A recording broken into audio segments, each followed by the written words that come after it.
በስመ አብ ወወልድ ወመንፈስ ቅዱስ አሐዱ አምላክ ዘለዓለም ሥላሴ ሰላም እግዚአብሔር ምስ ኩላትኩም ይኹን። ፍትዋት ስድራቤት ንሕዚ እውን ናይ ሕልምኩም ፍታሕ ሒዘልኩም መፅእ ዘለኹ ነፍሰ ፁር ይኸውን ግን ከዓ ከይደንጎኩ ጓል ይወልድ ይሓቑፋ እዝስ እንታይ ይኸውን? ነፍሰ ፁር ኮይንካ ምርኣይ ዝተፈላለየ ፍታሕ ኣለዎ። እቲ ቀዳማይ ኣብ ውሉድ ዝተደረኸ ክኸውን ይኽእል። እንድሕር ዳኣ ዘይወለድኪ ውላድ ከም ዘለኪ ፍረ ከም ዘለኪ ንኣምላኽ እንድሕር ዳኣ ትሕብር እዮ እንተኮንኪ ማለት እዩ። ውላድ ከም ዘለኪ ጓል ኣንስተይቲ ውሉድ ከም ዘላትኪ ክኸውን ይኽእል እቲ ሓደ ማለት እዩ። እቲ ካልኣይ ከዓ ነፍሰ ፁር ምዃን ብሕልምኻ ሕማም እዩ። ስለዚ ሕማምኪ እዩ ዝውለድ ዘሎ ሕማምኪ እዩ ዝውገድ ዘሎ ማለት እዩ። ብኻልእ ከዓ ጭንቀት እዩ። ህውከት ጭንቀት መከራ ይበሃል። ስለዚ እቲ ጭንቀትኺ እቲ መከራኺ ንሱ እዩ ዝውገድ ዘሎ ዝውገደልኪ ዘሎ ማለት እዩ። ጓል ዓሞ እያ ይመስለኒ ብሕልመይስ ኣብ ዓራተይ ኮፍ ኢለ ነይረ ይመስለኒ። ካብኡስ ብጎድነይ ኮፍ ኢላ ይመስለኒ እሞ 200 ቅርሽስ ጥቕልል ናሃበትንስ ይመስለንስ እንታይ ይኾን? ጓል ዓሞይ ትብል እያ ዘለኺ መንእሰይ እንድሕር ዳኣ ኮይና ወይም ቆልዓ እንድሕር ዳኣ ኮይና መብዛሕትኡ ግዜ ብቅድስት ኣርሴማ እያ ትፍታሕ። ከምኡ ከዓ ዕብይ ዝበለት እንድሕር ዳኣ ኮይና ወይም ማእኸለይቲ እንተኮይና ከዓ ድንግል ማርያም እያ ማለት እዩ። ኣብቲ ዓራትኪ ከፍ ምባልኪ ንሳ ከዓ ኣብቲ ዓራትኪ መፅያ ብጎንኺ ኮፍ ትብል ዘላ እቲ ዓራት ሓዳር እዩ። ኣብቲ ሓዳርኪ ኣብ ሓዳር ከም ዘለኺ ንስኺ ማለት እዩ እሞ ንሳ ከዓ ኣብቲ ሓዳርኪ ከም ዘላ ቅድስት ኣርሴማ ወይ ከዓ ኣዴና ድንግል ማርያም ማለት እዩ። እቲ 200 ቅርሺ ትበኪ ዘላ ከዓ ውሉድ እዩ።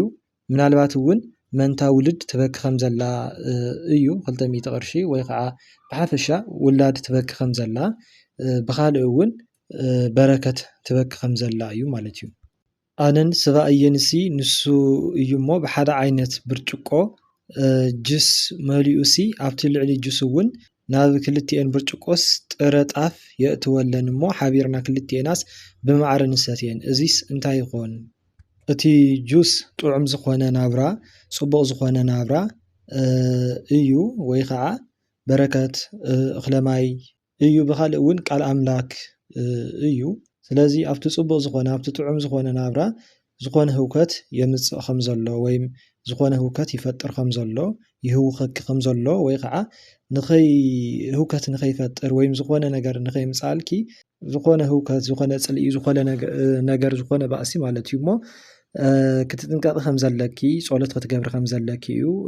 ዝኾነ ህውከት ወይም ዝኾነ ነገር እንድሕር ዳኣ ሃልይኩም ዘጨቃጭቕ ዘባእስ ከዓ ነቲ ዘጨቃጭቐኩም ነገር መታን ኣምላኽ ከወግደልኩም ጸሎት ክትገብሪ ከም ዘለኪ እዩ ማለት እዩ።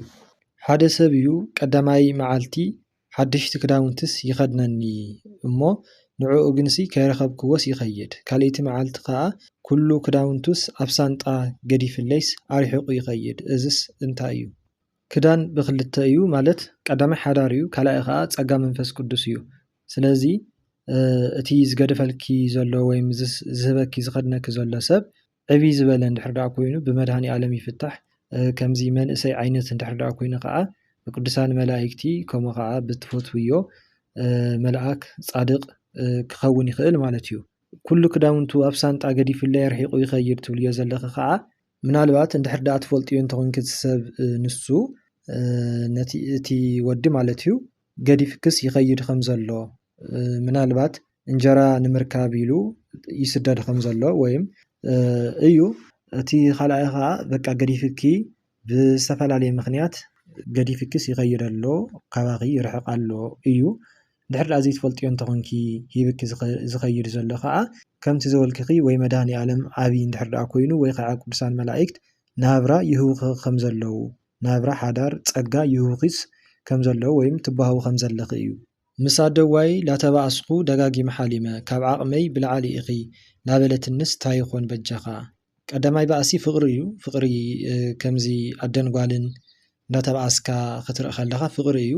ምናልባት ብሓንሳብ እንድሕር ዳኣ ትነብራ ወይም ብቴሌፎን ትራኸባ እንትኮንክን እቲ ጭቕጭቕ ዘሎ ጭቕጭቕ ናይ ቤተሰብ ማለት እዩ ወይም ዘይምድምማፅ ንሱ ክትሓልምዮ ዘለኺ ማለት እዩ። ሳልሳይ ነዴኺ ትእዘዝ ከም ዘለኪ ነዴኽን ነቦኽን ክተኽብሪ ከም ዘለኪ እዩ። ራብዓይ ከዓ ኣዴኺ ዘይኮነሲ ወላዲተ ኣምላክ እያ። ምናልባት ምትሓዝ ምጭባጥ እንድሕር ዳኣ ኣብይኽያ ካብቲ ወላዲተ ኣምላክ ትእዝዘና ካብቲ እግዚኣብሔር ዝእዘና ሕጊ እንዳወፃኺ እንድሕር ዳኣ ኣቸጊርክያ ወይ ከዓ ፀጊምክያስ ንሳ እያ ግደፍ ትብለኪ ዘላ ማለት እዩ። ካልእ እውን ኣብ መንጎዲኽን ኣባኽን ዝኾነ ዘጫቃጭቕ ዘባእስ መንፈስ ዘየዳማምፅ መንፈስ ዘየስማዕምዕ መንፈስ ከም ዘሎ ወይ ከዓ ከምኡ ንኸይፍጠር ንቐፃሊ ከምዚ ዘየዳማምፅ ሓሳብ ወይ ከዓ ዘየዳማምፅ ነገር ንኸይፍጠር ዝኾነ ናብ ፅልኢ ናብ ባእሲ ዘምርሕ ማለት እዩ። ምስ ወለድኻ ዘቋራርፅ ዝኾነ ምስ ወለድኻ ዘቀያይም ነገር ንኸይፍጠር ጸሎት ክትገብር ከም ዘለኪ እዩ። ኣብ ስደት እየ ዘለኹ ረቂቕ መንፀፍ ኣንፂፈስ ደቂሰ ይመስለኒ ካብኡ ብዙሕ ሽንቲ ሸይነስ ፈልፊሉ ናብ ምድሪ ቤት ከይዱ ክጮኒ እዩ ትገዛ ይብለኒ ይመስለኒ ብማይ ሓፂበስ ኣፅረዮ ይመስለኒ። ቀዳማይ እዚ ናይ ቀትሪ ሓሳብ ከይኸውን ከምቲ ትብልዮ ዘለኻ ኣብ ስደት እንድሕር ዳኣ ሃሊኺ ምስቶም ዓሞኺ ዝኾነ ከምዚ ዘይሰራሕክዮ መቸስ ኣለ ሓቂ ዝኾነ ጭቕጭቕ ዝኾነ ባእሲ ምናምን ክህሉ እዩ። ስለዚ ናቱ ስለትጨናነቒ ወይ ተጨቃጭቕኪ እንድሕር ዳኣ ነይርኺ ከዓ ናቱ ዝሓለምክዮ ከይኸውን እቲ ካልኣይ ከዓ ሽንቲ ማለት መርዚ እዩ። ሽንቲ ማለት ዝኾነ ህውከት ብሓጢኣት እውን ይፍታሕ እዩ ማለት እዩ እሞ ስለዚ ዝኾነ ዘጥፋእክዮ ነገር ትእርምዮ ከም ዘለኺ ተፅርዮ ከም ዘለኺ ተስተኻኽልዮ ከም ዘለኺ እዩ ማለት ብመንፈሳውን ብስጋዊ ዝኾነ ዘጥፋእክዮ ነገር ንሰብ ዝበደልክዮ ነገር እንድሕር ዳኣ ሃልዩ ንኣብነት ከዓ ምስ ሰብ ንሱስ ተስተኻኽልዮ ከም ዘለኺ ዝኾነ መንፈሳውነት ንእግዚኣብሔር ዘሕዘንክዮ ዝበደልክዮ ነገር እንድሕር ዳኣ ሃልዩ ከዓ ናብ ኣምላኽ ትቐርብ ከም ዘለኺ ትዕረቕ ከም ዘለኺ ብንስሓ ማለት እዩ። እዚታት ተስተኻኽሊ ከም ዘለኺ ትእርምዮ ከም ዘለኺ እዩ። ብሕልመይሲ ካብ ፍቕረኛይ ጠኒሰ ይመስለኒ እሞ ቤተሰበይ ኩሎምስ ይፀልኡን ይመስለኒ እሞ እንጀራ ኣባ ግዝኣለይ ኢለስ ለኮይስ ይልምኖ እሞ የደርዐኒ ይመስለኒ ካብኡ እቲ ፍቕረኛይስ ምፅ ኢሉሲ ኣለኹልኪ ኢሉስ ሓፍ ኣቢሉስ ንብዝባን ኣድጊ የቐምጠኒ ሜዳ ሜዳ ንኸድ ይመስለኒ። እዚ እውን ምናልባት ኣብ ጭንቂ ዝተደረኸ ሕልሚ ከይኸውን ምናልባት ንወለደይ እንድሕር ዳኣ ኣፋሊጠዮም ነቲ ፍቕረኛይ ክቕበሉኒ ዶ ይኾኑ ክፈትውዎ ዶ ይኾኑ ናበልኪ ስለትሓስቢ ስለትጭነቒ በዚ ምክንያት ዝሓለምክዮ ሕልሚ ከይኸውን እቲ ሓደ ማለት እዩ። ካልኣይ በቲ ርክብኩም ወለድኺ ደስ ከም ዘይበሎም ወይ ስድራ ቤትኪ ደስ ከም ዘይበሎም ክኸውን ይኽእል። ምናልባት እዚ ከዓ ብክልተ መንገዲ ክኸውን ይኽእል። ምናልባት ነቲ ወዲ ድኻ እዩ ኢሎም ወይ ዝኾነ ነገር የብሉን ኢሎም ኣብ ጥቕሚ ኣብ ስጋዊ ጥቕሚ ተደሪኾም ምስኡ ክትኾኒ የብልክን ኢሎም ምስኡ ክትራኸቢ ወይ ከዓ ምስኡ ሓዳር ንክትገብሪ ድሌት ከም ዘይብሎም ክኸውን ይኽእል።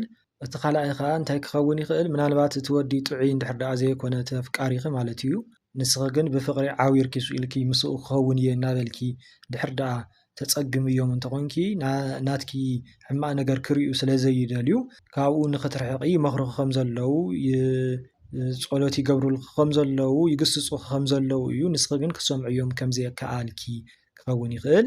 ካልእ ከዓ በቲ ፍቕረኛኺ ዝተለዓለ ዝኾነ ፈተና ከም ዝመፀኪ ዝኾነ ጭንቀት ከም ዝመፀኪ ዝኾነ ህውከት ከም ዝመፀኪ ግን ሓቢርኩም ከም እትሓልፍዎ ምስቲ ኣፍቃሪኺ ኮንኪ ማለት እዩ። ስለምንታይ ጥንሲ ጭንቀት ዝኾነ ህውከት ዝኾነ ሕማም ክኸውን ይኽእል ማለት እዩ እና ንሱ እውን ኣብ ጎንኺ ከም ዝኸውን ክኸውን ይኽእል እና ብሓፈሻ እቶም ስድራ ቤትኪ ምስ ትወዲ ዘለኪ ርክብ ብኡ ሕጉሳት ከም ዘይኾኑ ክኸውን ይኽእል ማለት እዩ። ንምንታይ ከምቲ ዝበልክዎ ናይ ስጋዊ ነገር ክኸውን ይኽእል ሃፍቲ የብሉን ኢሎም ማለት እዩ ወይ ብመልክዕ ክኸውን ይኽእል ብዝተፈላለየ ነገራት ማለት እዩ። ንስኹም ግን ነዚ ብቤተሰብ ዝመፅእ ተፅዕኖ ይኹን ብካሊእ ነገራት ዝመፀኩም ፈተና ዝኾነ ህውከት ከም ትሰግርዎ ሓቢርኩም ከም ትሰግርዎ እዩ። ወይ እውን ገና እንድሕር ዳኣ ዘይፋለጥክዮ እንተኾንኪ ምስ ስድራ ቤትኪ ነቲ ኣፍቃሪኺ ማለት እዩ ከምዚ ዓይነት ፈተናታት ክመፀኩም ስለዝኽእል ተጠንቀቂ ንቕሒ ፀሊኢ ክትበሃል ዘለኺ። ከምኡ ከዓ ብካልእ እቲ ኣፍቃሪኺ ክንዲ ሓውኪ ክንዲ ኣቦኺ ክንዲ ስድራ ቤትኪ ክንዲ ቤተሰብኪ ከም ዝኾነ ከም ዝሓልየልኪ እዩ። ሓወየሎ ዝዓረፈ ኣብ ስደት እና ብሕልመይሲ ናተባኣስና ኣብ ፀጊምዎ እውን ይረኣየኒ ገና እዩ ሓመድ ድበ እውንስ ኣይለበሰን ዘሎ እና ብጣዕሚ ይጭነቕ። እቲ ባእሲ እቲ ፍቕርኹም እዩ ፍቕሪ እዩ ባእሲ ብሕልሚ መብዛሕትኡ ግዜ ማለት እዩ። ሓደ ከምዚ ቁጣዕ እንድሕር ዳኣ ኮይኑ በቃ ዘክረኒ ኣይትረስዓኒ ከምዚ ፍትሓት ግበረለይ ምፅዋት መፅወተለይ ወይም ዝሃበካ ሓደራ ድሕር ዳኣ ዘይተዋፅኣኻ ከምዚ ይረኣየካ እዩ ማለት እዩ እናተባእሰካ። ብኻልእ ከዓ ካብኡ ዝመፀ መንፈስ ዝከራኸረካ እንድሕር ዳኣ ኮይኑ ክወቕዐካ ዘጓየካ እንድሕር ዳኣ ኮይኑ ካራ ሒዙ ክሓርደካ ዝብል እንድሕር ዳኣ ኮይኑ ከዓ ካብኡ ዝመፀ ርኩስ መንፈስ ይፈታተነካ ከም ዘሎ ካብ ሓውካ ዝመፀ መንፈስ እዩ። እቲ ኣብኡ ከይዱ ፀጊምዎ ትብልዮ ዘለኹ ከዓ እዚ ከዓ ኣብ ፅቡቕ ከምዘየሎ ናይ ነፍሲ ስንቂ ሒዙ ከምዘይኸደ ክኸውን ይኽእል እና እዚ ትርእዮ ዘለኹ ከዓ ምክንያት ኣለዎ። ብፀሎት ንክትገብርሉ እግዚኣብሔር ኣምላኽ ንክምሕሮ ናብቲ ፍስሓ ሓጎስ ዘለዎ ቦታ ንኸእትዎ ናብቲ ፀገም ዘይብሉ ቦታ ናብቲ ናይ ደስታ ቦታ ንኸእትዎ ፀሎት ክትገብርሉ ከም ዘለኪ ስም ክርስትንኡ ፅሒፍኪ ክትሰግዲ ከም ዘለኪ ብስም ክርስትንኡ እናገበርኪ ንነዳያን እንዳመፅወትኪ ፀሎት ግበርሉ ክትብልዮም ከም ዘለኪ ፍትሓት ክግበረሉ ከም ዘለዎ ተዝካር ክግበረሉ ከም ዘለዎ እዩ ማለት እዩ። ብጣዕሚ ዝፈትዋ መሓዛይሲ ብሂወት ካብ ዝተፈለየትና 2 ዓመት ጌራ እና ብጣዕሚ ይበኪ እና ብዙሕ ክዳውንታሲ ንሰብ ንዓደልናዮ እንታይ ይኾን እቲ ብኽያት ፀሎት እዩ። ስለዚ ፀሎት ክትገብርላ ከም ዘለኪ ብፀሎት ክትድግፍ እያ ከም እትኽእሊ እግዚኣብሔር ኣምላኽ ይሕብረካ ኣሎ ወይም የዛረበካ ኣሎ ማለት እዩ። እቲ ብዙሕ ክዳውንታ ንሰብ ንዓደልና ይርኢ ትብልዮ ዘለኹ ከዓ ምናልባት ንሳ ኣብዛ ዓለም እዚ ብስጋ እናሃለየት ምፅዋት ክትምፅውት ኣይተዓደለትን ነይራ ወይ ከዓ ክትምፅውት ኣይከኣለትን እሞ ወይ እውን መታን ስንቂ ክኾና መታን ደገፍ ክኾና እቲ ፍርዲ ገና ስለ ዝኾነ ሕጂ እታ ሲኦል ግዝያዊት መፅንሒት ስለ ዝኾነት ከምዚ ግዝያዊ እስር ቤት ዝበሃል ኣብዚ መሬት ማለት እዩ ብስጋ እታ ሲኦል እውን ከምኡ ግዝያዊት መዕረፊት ወይ ከዓ እስር ቤት እያ። ቀፃሊ እዩ ገሃነመ እሳት ክመፅእ ከሎ ክርስቶስ ክፈርድ ከሎ ገሃነመ እሳት ሽዑ እዩ ናይ መጨረሻ ወይም ናይ መወዳእታ ፍርዲ ዝወሃብ እሞ ገና ስለ ዝኾነ ታሻዒቱ ፍርዲ ስለ ዘለዋ ሽዑ ናይ መወዳእታ ፍርዲ ስለ ዘይተዋሃበ ብፀሎት ክትዝክር እያ ከም ዘለኪ ክትድግፍ እያ ከም ዘለኪ ካብኡ ከዓ ገዲፋቶ ዝኸደት ክዳውንቲ እንድሕር ዳኣ ሃልዩ ንሱ ንድኻታት ክትዕድልዎም ከም ዘለኩም እንድሕር ዳኣ ዘይተዓደለ እቲ ክዳውንታ እንድሕር ዳኣ ሃልዩ ማለት እዩ። እንድሕር ዳኣ ዘየለ ከዓ ብሽማ እናገበርኪ ብስም ክርስትናኣ ንነዳያን ክትምፅውቲ ከም ዘለኪ ሩቃን ዝኾኑ ፍቑድ ጎደናታት ተደርብዮም ዘለዉ ኣብ ጎደናታት ዝሓድሩ ኣብ ፋኛትራ ዝሓድሩ ጎደና ሓደር ዝኾኑ ሰባት ነዳያን ንኩሎም ብስም ናታ እንዳገበርኪ ክዳን ክትገብርሎም ግድን ናይ ዝበዝሐ ተዘይኮነሲ ዝተወሰነ ሰብ ማለት እዩ ኣብ ቁሪ ወዲቆም ዝርከቡ ኮቦርታ ክትልብስዮም ወይም ክዳን ክትልብስዮም ከም ዘለኪ እዩ። ብኡ ክትድግፍ እያ ትኽእሊ ብኡ ኢና ፍቅርና ክንገልፅ ዘለና ማለት እዩ እና ፅቡቕ ንዝገበረ ከዓ ዳሕራይ ፅቡቕ እዩ ዝፀንሖ ንዓኹ እውን ዓብይ ዓስቢ ዓብይ በረከት ክትረክብሉ ኢኹ ማለት እዩ። መንእሰይ ወዲሲ ንማህለል ይብለኒ ግን ዘይንምህለል ብዙሓት ቆልዑ ምሳና ነይሮም ኣብ ሓደ ገዛ ይኣቱ ኣንስቲ ዘለዎ ሓደ ነቲ ካብኣተን 2 ወረቐት ፅሑፍን ማህተም ዘለዎ ትህበኒ ሓደ ሰበይቲ እስኪ ክሪኦ ትብላ ኖ ናታ እዩ ትብል ትህበኒ ኣንብብለይ ምርዳእ ኣብይኒ ይብላ ትኹሪ ኣይሕግዘክን ትብለኒ። እቲ መንእሰይ ወዲ ትብልዮ ዘለኺ ሓላዊ መልኣክ ወይ ከዓ ዝሕልወክ ፃድቕ እዩ መልኣክ እዩ። ዘይንምህለል ዝብለክ ዘሎ ከዓ ፀሎት ዘይትገብሪ ፀሎት ንግበር ከም ዝሓግዝኒ ክሕግዘኪ ማለት እዩ። ስለዚ ፀሎት ግበር እሞ ተንስኢ ንፀሎት ተልዓል እሞ ኣነ ከዓ ፀሎት ክዕርገልኪ ይብለኪ ከም ዘሎ ንኣምላኽ ከማልደልኪ ይብለኪ ከም ዘሎ ማለት እዩ። እቲ ወረቐት ፅሑፍን ማህተምን ዘለዎ ትህበኒ ሓንቲ ሰበይቲ ትብልዮ ዘለኺ ከዓ ወረቐት ብዙሕ ፍታሕ ኣለዎ። ሕጂ ንኣብነት ነፃ ወረቐት እንድሕር ዳኣ ኮይኑ ንፅህና እዩ ፃዕዳ ወረቐት ማለት እዩ ንፅህና እዩ ዘመልክት ቀዳማይ ካብ ሓጢኣትካ ከም ዝነፃኻ ካልኣይ ከዓ ልክዕ ከም ህፃን ቆልዓን ንፁህ ከም ዝኾንካ ናይ ንፅህና መንነት ከም ዘለካ ወይ ከዓ ናይ ንፅህና ፀጋ ከም ዘለካ ከም ዝነፃኻ ክኸውን ይኽእል ማለት እዩ።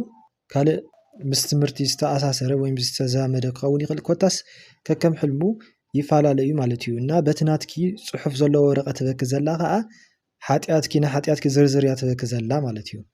መን እያ ንሳ ምናልባት ሰበይቲ ስለ ትብልያ ዘለኺ ወላዲት ኣምላክ ድንግል ማርያም እያ ማለት እዩ እና ፈለማ ሓጢኣት ከወግዲ ሓጢኣትኪ ንስሓ እተይ ሽዑ ኣነ ክሕግዘኪ እየ ትብለኪ ከም ዘላ ኣነ ክቐርበኪ እየ ትብለኪ ከም ዘላ ትቁጣዓ ማለት እየ እና እዚኣ ትብለኪ ዘላ እቲ ካባይ ርሕቕኪ ዘሎ ካብ እግዚኣብሔር ኣርሕቕኪ ዘሎ ሓጢኣት ዘኪርኪ ኩሉ ፅሒፍኪ ክትንስኽ ከም ዘለኪ ምስ ተነሳኺ ከዓ ወላዲት ኣምላኽ ከም ትቐርበኪ ከም ትሕግዘኪ ትሕብረኪ ኣላ ማለት እዩ።